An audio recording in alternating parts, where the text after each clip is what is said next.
All right, Friday morning. Welcome to the Krug Show, brought to you by Pig and a Pickle. Luke, who's in the house, Chase Sr., let's go.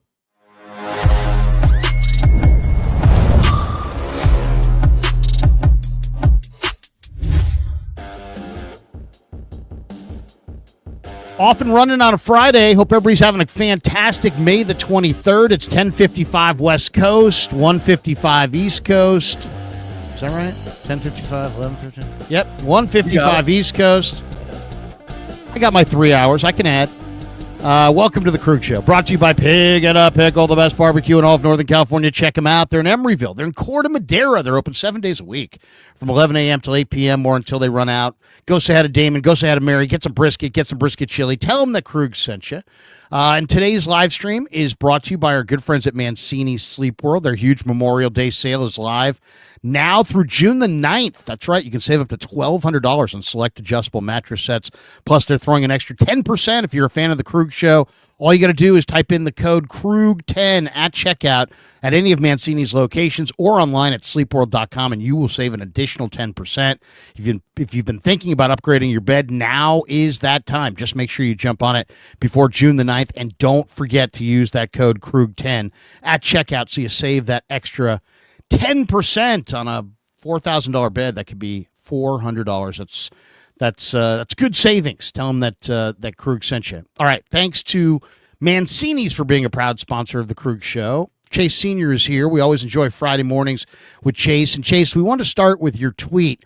You tweeted out yesterday, Jed York and the 49ers have dished out a lot of big money deals since the 2023 offseason. This accounts for nearly $1 billion with a B in contracts, mostly homegrown players. And you have a picture here of the players. It's Brock Purdy, Nick Bosa, Brandon Ayuk, Demo Lenore, Trent Williams, Kyle Juszczyk, Christian McCaffrey, Fred Warner, George Kittle. So, I mean, you know, you can have, not you, but people can have whatever complaints they want to have about Jed. But you know what? I get the sense that Jed made zero of those decisions to extend any of those players. And is just listening to his football people and kind of doing what they advise him to do. Doesn't that make Jed a top-tier NFL owner? Yeah, look, earlier this offseason, I know that I had voiced some concerns about what the Niners were doing at the time, and they had let a lot of free agents walk. They had cut players that I thought were unnecessary cuts because after they let go Malik Collins and Leonard Floyd, after all of those free agents walked, you're looking at that defensive line and you're saying, Evan Anderson, Jordan Elliott are going to be the starting defensive tackles potentially going into the draft. And then Sam Okuanu or your Turgos Matos are going to battle it out to start opposite of Nick Bosa. And I was concerned that the Niners were going the cheap route because last year in 2024, they spent $330 million in cash and they did all of that and they went 6-11. But here we are a few months later. And when you combine all of the contracts that the Niners have dished out, starting with Nick Bosa going into 2023, it does total up to nearly $1 billion. And the key themes of these deals, a lot of them are homegrown players. So it goes to show you that John Lynch, Kyle Shanahan, the scouting department, this front office, they have done a pretty good job despite some misses, but everybody has misses of hitting on picks in the NFL draft. And obviously a couple of those other players are really special players who aren't technically homegrown. Trent Williams and Christian McCaffrey, technically Kyle Juszczyk because he started his career with the Baltimore Ravens. But one thing you can't say about the Niners, you can call them chokers. You can say that they have come up small in a lot of big games, and there's evidence to back up those claims. You can't call them cheap. And they haven't gone the cheap route because they have been very aggressive in their team building strategy and with their financial spending. And I don't think that Jed York has been the one who has said, okay, we have to do this, we have to do that. Any good owner would leave that up to their head coach and their general manager. That's what Jeffrey Lurie does with Howie Roseman and Nick Sirianni. I think that's the best way to run an organization is to have a collaborative approach. But Jed York has signed off on these contracts because he is the owner. And so I do think that he does deserve credit for that. He's been very aggressive in trying to put the Niners in a position to win a Super Bowl. They have been aggressive over the last couple of years in trying to attain that goal. And a lot of people will whip Jed York and say he hasn't won the Super Bowl. He doesn't have a Lombardi trophy as an owner. You are right. But the Niners have also been one of the most successful organizations in the National Football League over the last few years. And up until last year, they had made it to 4 NFC titles and 2 Super Bowls over the last 5 years before they fell flat on their faces last year and went 6-11. So as a fan, you want your team to be in championship contention. Check that box off. The Niners have been. You want your team to care. You want your team to be aggressive. You want your team to spend money on football. And all of those things are also true as well. So I would say that Jed York has been one of the top owners in the NFL. So I think Jed gets unfairly blamed. I really do. I think it's just he's an easy punching bag for a lot of reasons. Most notably, he's not Eddie D, right? And Eddie D was a great owner, and he's become even greater. Now that he's no longer there, right? As time goes on, the idea of Eddie D is even more popular than Eddie D, and even Eddie D would admit that he couldn't operate the same way that he did in the 80s and 90s, giving wives and girlfriends of players lavish gifts, flying the team to resorts after the season to celebrate. Spending millions of dollars in that he didn't need to spend just to make his players happy and comfortable and feel loved. Those days have come and gone with the advent of the salary cap. Now, the one thing about this channel and the reason that the channel's growing and your channel's growing is that there are people that no matter what the Niners do, they will rip it and tell you they're wrong. Yep. There are people out there in our space that no matter what the Niners do, they will work back from that and figure out how to make it right. Right? So there's the yes men who are like, anything the Niners do. I mean, they could literally blow up Levi's Stadium and they'd be like, it was by design, guys. You know what I mean? It was meant to be blown up, And then there's the people that they could concoct the very greatest deal for Brock Purdy ever, and they're still going to be like, they got taken, they got hosed, the Niners are idiots. So there's the negative Niners side, there's the positive Niners side. I think that our channels have grown pretty rapidly because we deliver both, right? Yes. We don't just deliver the good news, and we don't just deliver the bad news. We're not sitting here just packaging up haterade every day. But at the same time, we're not just sitting here, give me a 4, give me a 9, give me an E, give me an R. What does that spell? So we rip when they need to be ripped. And here's one area the Niners need to be ripped. The Niners, it's okay in my mind, Chase, that they sat out the veteran free agent period largely because they were hitting a financial reset. But it's totally unacceptable, in my opinion, that they sat out the undrafted free agent market because it's so relatively cost effective, and it doesn't cost that much money, and it's a pool of players the Niners have had a lot of success in. And I bring it up because I'm reading an article today about the other team that you cover, the Philadelphia Eagles. And the Eagles, what they invested in the undrafted market just blows what the Niners invested out of the water. The Niners, I think, gave the most money to Stone Blanton. I think it was like $65,000 or maybe it was $92,000. I forget what it was. It was less than $100,000. The Eagles invested. They signed the Toledo safety, who Jake Hutchinson's a big fan of, Maxon Hook. Maxon Hook, yeah. Right. They gave him $200,000 in guaranteed money, as well as $30,000 to sign, according to Over the Cap. So that's one guy they got who's a really good young safety. You think the 49ers could have used Maxon Hook, a really good young safety who, plays a position that they have injuries at and could use reinforcements? Absolutely. Can help you on special teams right away. Right. Eagles paid Florida running back Montrell Johnson. Oh, he got the same as Hook. He got $200,000 in guarantees. Was a little bit behind Hook as far as signing bonus. He got $25,000, but $200,000 for Montrell Johnson, $200,000 for Hook. And then you go further down the list, and it didn't end there. The Eagles also signed Holland Pierce. They gave him $30,000 to sign. $20,000 less in overall guarantees. So they gave him $180,000 to sign. And the 6'8", 340-pound Holland Pierce started at right guard in Eagles rookie minicamp. With Mekhi Becton out of there, they plugged this kid in at right guard. And if nothing else, he's an offensive lineman of note and some massive size for a team that already had a great line. And then they gave B.J. Mays, the A&M cornerback who can play in the slot, they gave him a $25,000 signing bonus and $175,000 in overall guarantees. I mean, you look at the money that they threw around. They gave Shunderick Powell, another good return guy from Central Arkansas, who I think is going to be fantastic, $76,500 in guarantees, $13,500 to sign.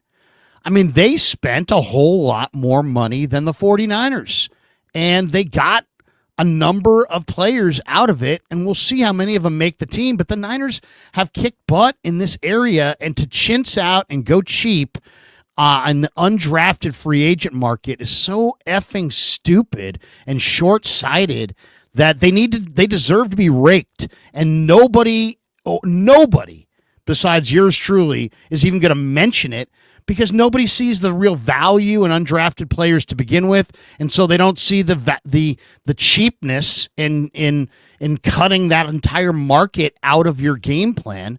The Eagles wind up getting 3 or 4 really solid players. I bet you Montrell Johnson, Quentin Hook, Maxon Hook, and B.J. Mays and Holland Pierce. I bet you 3 out of 4 of those guys wind up making their team, and they're a Super Bowl champion. So, sorry, I love Jed, love Kyle, love John, but you guys cheaped out in the undrafted free agent market, and it's going to cost you. And it was stupid. It was totally short-sighted. And how much did it possibly save you? $1 million? $1 million? You just had 3 families drop $510 million of cash in your lap, additional cash into your out. You couldn't find a way to spend $1 million or less on the undrafted free agent market. Very short-sighted, very stupid. Yeah. And I definitely see where you're coming from. And it is so funny how you just look at the landscape of people who talk about the Niners. And I think it's always best to play everything down the center. Be willing to hear arguments and conversations and talking points from people on a variety of topics from all types of different spectrums. That's how I've always kind of tried to approach my coverage, and that's really what being objective is. And it's so funny how some fans will respond to things, but it's important to remember the word fan is short for fanatic. And so sometimes fanatics do not want to hear people talking bad about a player on their team or the team in general. And I ran into a situation this week where I was talking about why this Brock Purdy contract is a steal. And I threw out all of these numbers and all of these calculations, and people are in the comment section saying, "You're switching up on us, Chase. You were ripping Brock Purdy last year. Now you're saying this is a great deal." Well, hold up. Yes, I'm going to rip Brock Purdy when he tries to play hero ball. And in multiple instances down the stretch, when the Niners have an opportunity to drive down the field, win the ball game, and he throws an awful interception, do you want me to say, "Brock, at least you tried"? At least you tried, man. No, I'm going to say that's a bad decision. It's a bad throw. And so you criticize people when they do things poorly. That is our job. We react in real time. But I also will give credit where credit is due.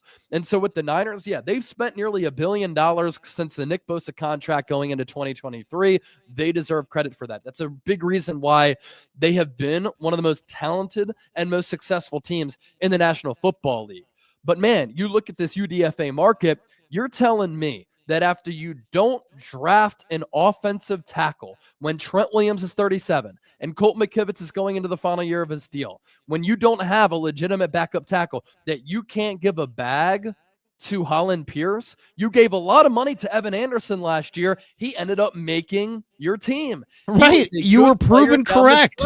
Yes, there's clear value in that. Azeez Al-Shire, he did not get drafted by the 49ers. He is now a top 10 highest paid linebacker in football. And so the Niners couldn't have brought in Holland Pierce, who's 6'8", has very long arms, improved every year that he was at Rutgers as a run blocker, and has real potential either as a tackle or as a guard. You can't go out there and you can't sign a guy who you like, Larry, in Willie Lampkin following the NFL draft. He might be 280, 290, but he's quick. He's agile. He'd be a good scheme fit. He can't compete with Matt Hennessy and Drake Nugent to combat with Jake Brendel to be this team's starting center, and you continue to ignore offensive line. It's not to say that I don't like some of the UDFAs who the Niners brought in. Corey Kiner might make this team. Isaiah Nayer was the talk of rookie minicamp. 6'4", 220, he can run a 4.4, but you can do more and be more aggressive with that type of strategy, and that is where the Niners do deserve some criticism. I agree with you. Yeah, I mean, I'm here to credit where credit is deserved, but I'm here to point the finger where blame is deserved, and to go cheapo in the undrafted free agent market 1 year after you invested $380,000 in Evan Anderson, and if you look on your defensive line, the only guy outside of Nick Bosa worth a damn on your defensive line is Evan Anderson, probably. I mean, Evan Anderson. Yeah, I mean, outside of the rookies. I mean, the rookies this year. But, I mean, before West and Collins and Mikael Williams, what is the meat and potatoes of this defensive line? It's Bosa, it's Sam Aquinu, and it's Evan Anderson. Yeah. So, I personally... He's probably the top backup defensive tackle if you don't count the rookies. I count them as starters, C.J. West and Alfred Collins, and I think that Evan Anderson is probably the top backup defensive tackle because I'd like him better than a guy like Jordan Elliott, who we know who he is at this point. Well, and you look at the rest of that line, Kevin Givens, what was he? He was an undrafted free agent. You know what I mean? And this year, this was the wrong year how hard is it to understand when people are like, oh, Eric DeCosta said they normally have 120, 150 draftable players, and this year he's got well over 200. And other teams were saying the same thing. The depth of this draft is extraordinary, and you can get... So this is the draft. You decide to sit out the undrafted free agent market, and you let Jared Ivey go to the Seahawks, and you let the Eagles load up on 3 or 4 guys that you could have used, all to save less than $1 million, when you're going to spend probably more than that on some Super Bowl napkin holder in the upper deck. It's just absolutely asinine that they would sit out that market, and they deserve to get raked for it. The other thing, too, let me just add this. You read the Matt Barrows piece with Tariq Ahmad, and it was a really well put together piece, and it gave you insight for why the Niners like the prospects that they did. But I thought it was pretty interesting how they came to Junior Bergen, and Matt Barrows and Tariq Ahmad were talking about him, and they basically were talking about how when Junior Bergen was on the board, the Niners couldn't not draft him because special teams coaches were pounding the table for him because Brant Boyer's son plays at Montana. That's where Junior Bergen played. You didn't have to draft him, though. You could have signed him as a UDFA and addressed another position like the offensive line. That's another reach right there. You had the inside dope on him. You have Anderson, who used to be in that program. You have Boyer's son was the kicker.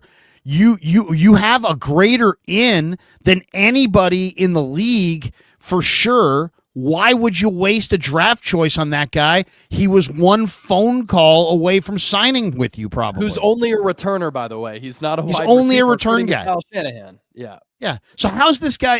You're gonna clog up a roster spot with a guy who's just a returner. This guy better be a freaking great return man. That's all I got to say about that. Yeah, he better make the 53, and Holland Pierce better not go on to a decade of the Eagles, or guys like me are going to bring that up all over and over and over again, and justifiably so. All right, the Tariq Ahmad conversation with Barrows. What stood out to you about that? There were a number of revelations in that piece. A lot of really, really good stuff I thought was in there. What stood out to you about it? Yeah, honestly, shout out to Matt Barrows for putting that piece together in The Athletic, because it was really, really well done. And I don't consider myself a big J journalist. I used to be a journalist and a news reporter for one of the most watched local news stations in the entire country. I'm not that any longer, and there's a reason why I left that business. I absolutely love what I'm doing, but when I read a good piece of journalism, I will definitely give it a shout out, and I thought Matt Barrows did a fantastic job, and I thought Tariq Ahmad, who is the director of player personnel, he offered a lot of fascinating insight for why the Niners did what they did in the draft, why they selected the players who they took, and just the nuanced scouting detail of what went into those selections. And, a couple of takeaways just right off the rip. The Niners in the pre-draft process fell in love with two players who blew them away in interviews. That was Mykel Williams, who they took in the first round, and then Nick Martin, who they took, the linebacker out of Oklahoma State, a little bit later. And they just said that from a character standpoint, they were very impressed by them. And obviously, that's not the end-all, be-all. You want these guys to be good football players. But as far as the scheme fit for a lot of these prospects, the personality fit, how they fit the Niners' playing style, that is something that I took away from in this article, but that's something that I was talking about following this draft. The Niners went in knowing they had to get multiple defensive linemen. That was revealed in this article. They also knew they had to get a little bit more athletic and more physically imposing. They were able to check that off with this draft. Robert Saleh had a big say in this draft class. That was confirmed with this article. But the Niners wanted to get back to their identity on the defensive side of the ball, which is fast, fearless, tenacious, playing with confidence, playing with swagger. They compared Barrows and Ahmad to Nick Martin to Dre Greenlaw. You certainly see a little bit of that. Chris Kosarek fell in love with a couple of these defensive linemen. And the lack of production that we saw from some of these defensive linemen like Mykel Williams and Alfred Collins and CJ West, they think that the Niners, when they put them in this scheme, that they can really flourish because they thought that maybe they were playing out of position in a bad scheme in college, or just that they think that this scheme can really bring the best out of these players. They raved about Upton Stout. And so I like this Niners draft class specifically on the defensive side of the ball. I like it a little bit more after hearing the insight from Tariq Ahmad. And it does back up a lot of the things that I thought of after this draft was finalized by San Francisco. A player like Jordan Watkins is somebody who they absolutely fell in love with in the pre-draft process. Kyle Shanahan really likes him. Fast in the gauntlet, good ball tracker, 4.3 speed. And the other thing the Niners prioritize as an organization, and you've seen this with why they paid Brock Purdy and George Kittle and Fred Warner, they value character a lot. And they will make investments in guys who love football, have good character, and play the game the right way. And I think the Niners are really trying to get back to that after they kind of lost their way a little bit last year. A lot of interesting parts of this article.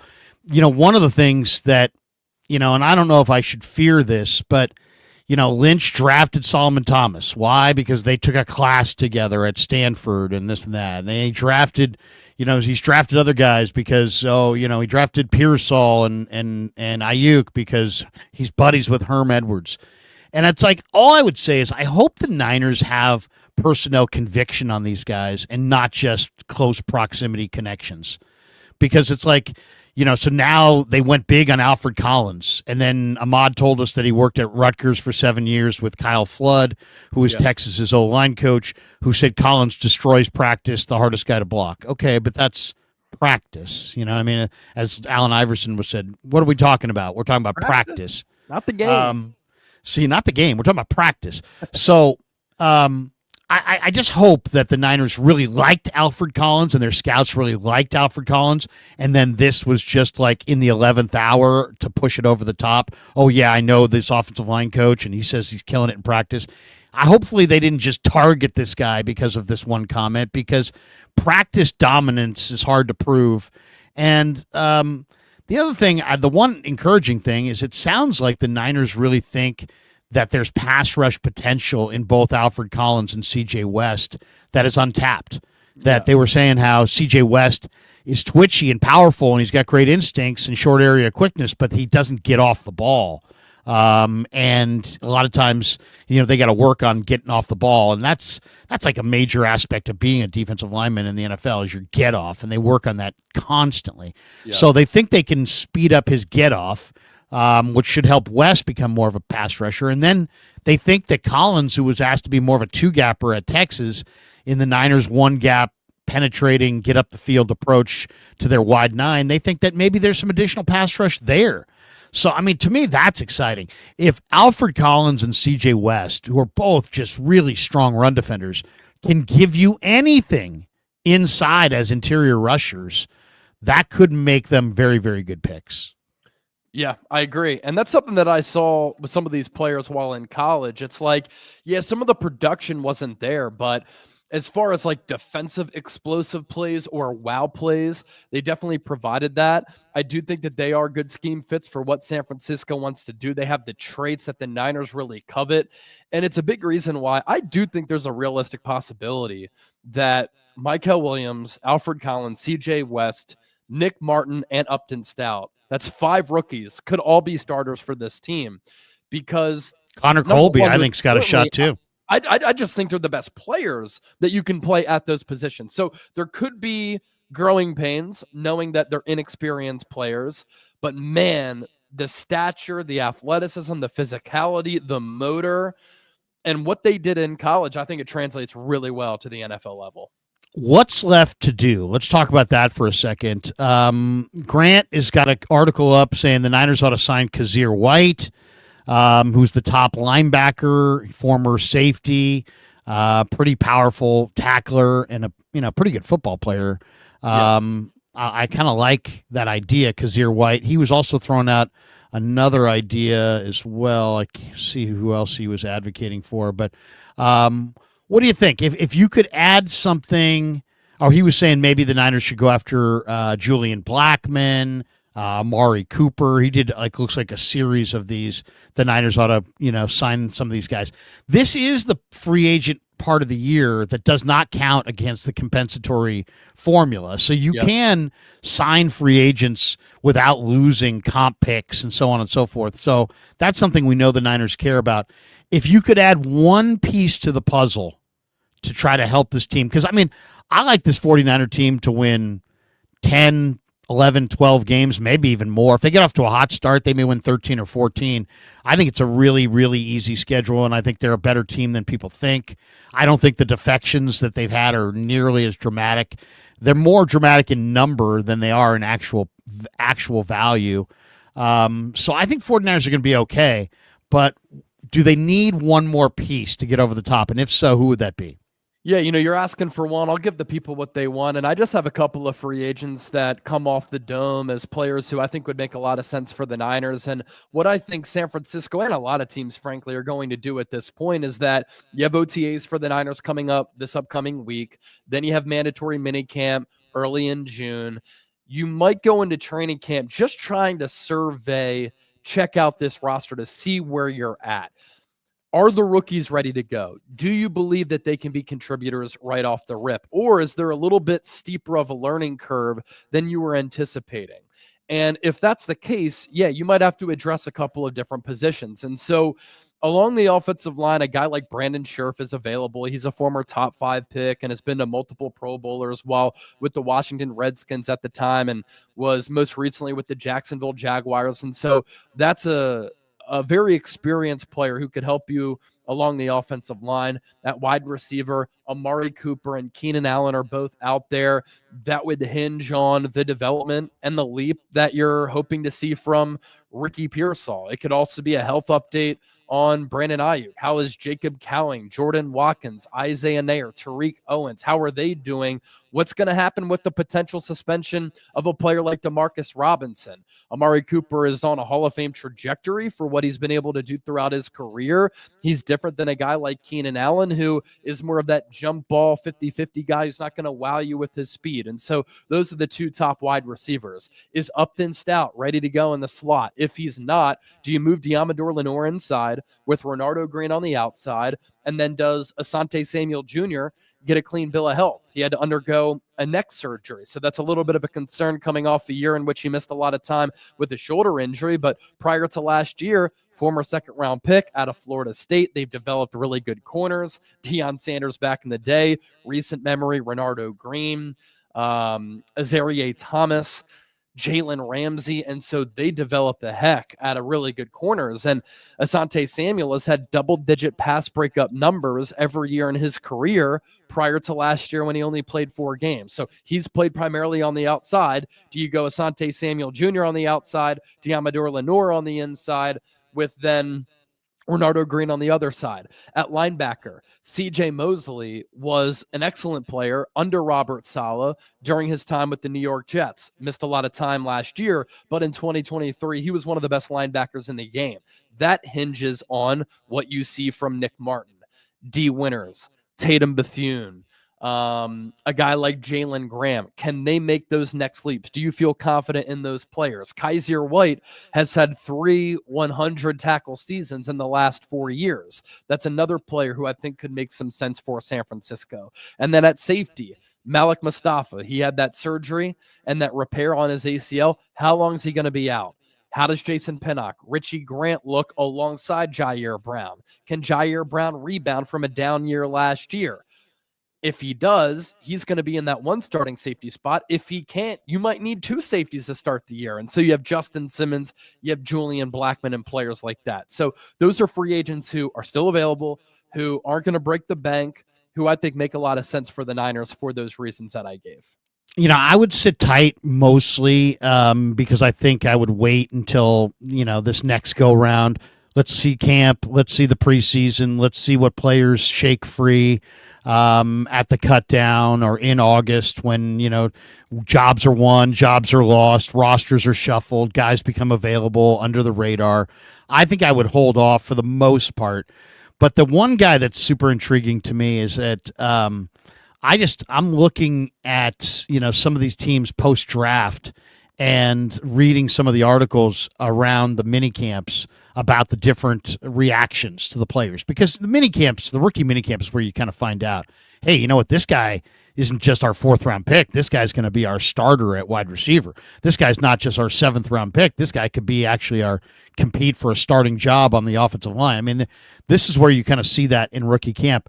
There was the Locked On Jets guys did a whole breakdown on their wide receiver core, and they think Malachi Corley is going to get cut. And their argument was that Garrett Wilson's their 1. They signed Josh Reynolds and Tyler Johnson as free agents. They still have Alan Lazard. That's 4. The talk of Jets OTAs has been the rookie from Georgia, Arian Smith, who was their 4th round pick. And to me, that was a terrible 4th round pick because the guy can't catch. But he can run like the wind, right? He's one of the greatest athletes of any wide receiver in college football. Supposedly he's lighting it up in their minicamp. So that's 5 receivers. Then they have Xavier Gibson, who's a very accomplished return man, who they really want to carve out a roster spot for him. So that's number 6. They also have Jamal Pritchett from South Alabama, who's a pretty good undrafted player. That's 7. And Corley would be 8. And I only bring this up because Robert Saleh and Joe Douglas is now a scout at the Eagles. Saleh, obviously now the defensive coordinator of the Niners.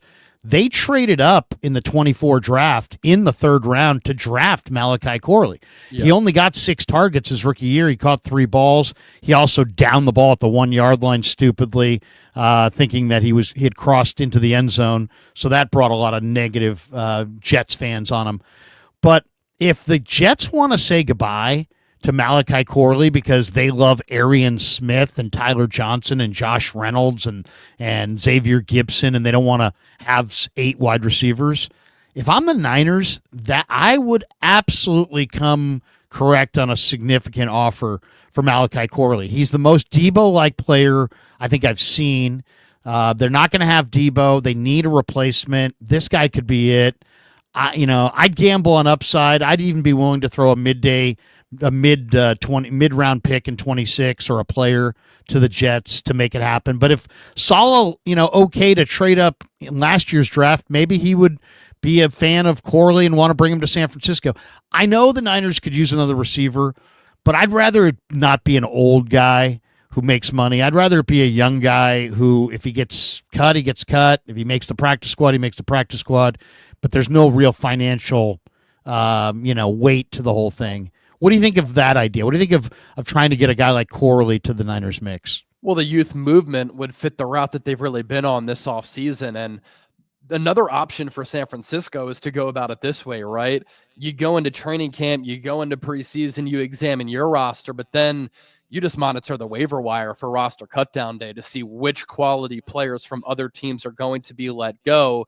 And if there's a feeling that a player is on the roster bubble, might get let go, but you don't want to risk that player having to go through waivers to pick them up on the waiver claim, maybe you do trade for a player like Malachi Corley. A couple of other players, too, who I just want to mention real quick. Yeah. Because it kind of fits the Niners and what they might be looking for. Like Jadeveon Clowney is still out there if you need defensive end depth, if you don't like where you're at with Sam Okuwanu or your Turgros Matos.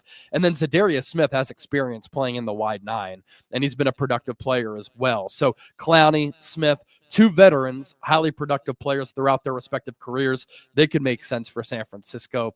As far as Malachi Corley, there's been a couple of players the last few drafts who we have talked about as Deebo Samuel replacements, because it was always a possibility in your and I's eyes that the Niners could move on from Deebo. We kind of were ahead of this well before it actually came to fruition earlier this offseason. And this was going into when Deebo signed the extension prior to the 2022 season. And then the last two off seasons when there was some buzz that maybe the Niners could move off of Deebo because they were looking to prioritize Brandon Ayuk instead. And we ended up being right on that because the Niners traded Deebo away.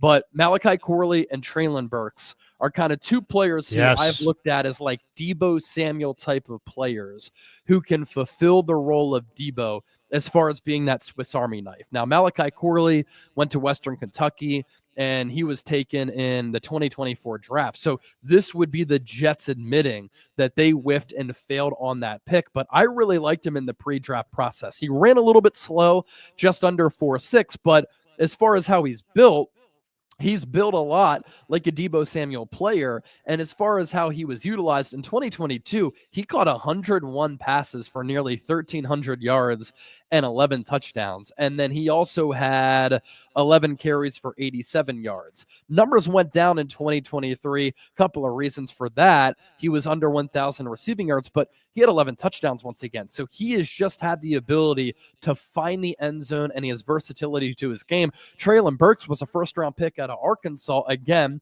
the Razorbacks used him in a Deebo Samuel type of way.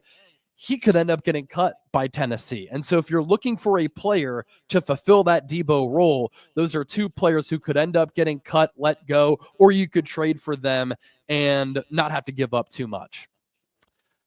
Great stream. We'll call it right here on the way out.